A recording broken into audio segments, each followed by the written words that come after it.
Aš laikau Eimuntą Nekrošių savo turbūt didžiausių mokytojų gyvenime, kurį aš turėjau laimę sutikti ir su juo praleisti kažkiek laiko.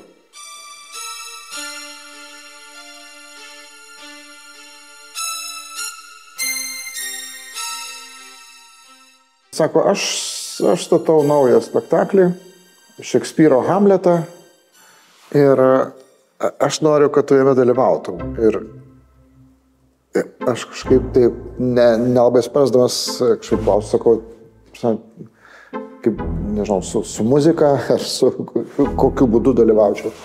Sako, ne, kaip dramos aktorius. Sako, aš noriu, kad tu vaidintum kaip dramos aktorius.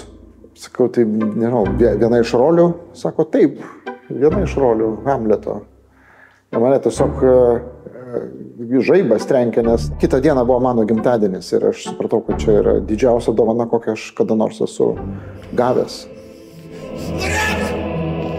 Norėk savituose, suverusi gadinę bėdėje, aš gimęs tam, kad pataisyčiau. Kristanė, tėve, aš prisiekiu. Kodėl mane pasikvietėte? Ir jis sako, žinai, aš mačiau, kaip tu susitvarkai su 3000 žiūrovų koncerto salėje, tai sako, su 300 teatro salėje tu tikrai susitvarkysi.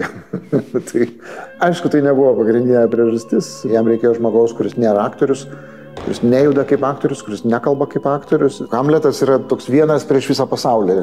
Jis tą norėdamas pabrėžti dar papildomai, jis specialiai pagrindiniai roliai paėmė ne aktorių.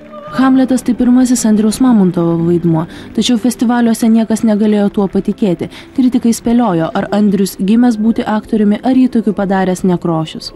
Manau, kad rezultatas, kurį žiūrovai matė, yra bendras visos grupės rezultatas. Per 3 savaitės lietuviškasis Hamletas aplankė 4 teatro festivalius vykusius Romoje, Parmoje, Ciuriche bei Ženevoje. Iš viso buvo parodyti 9 spektakliai. Pasak Live direktorės Rūtos Vanagaitės, Eimuntas Nekrošius tokioje aukštumoje dar niekada nėra buvęs, o garsus Italijos teatro kritikas Franco Kvardi rašė, kad tokio Hamleto dar niekas niekada nėra matęs. Šį spektaklį norisi žiūrėti ir žiūrėti, sakė jis. Man tai tapo didelė kelionė. Aš 17 metų su tuo spektakliu praleidau. Mes apvažiavom visą pasaulį, vaidinom 100 kartų. O iš to pjūklų, kuris už manęs kaba, aš sakiau monologą būti ar nebūti 100 kartų. Būti ar nebūti? Štai kur klausimas.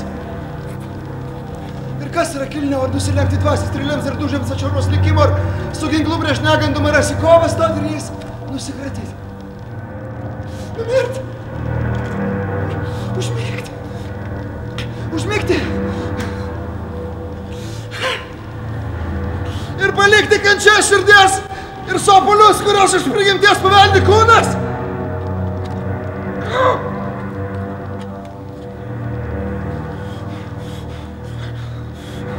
Tokia pavydėta dalia, kas nesičiauktų.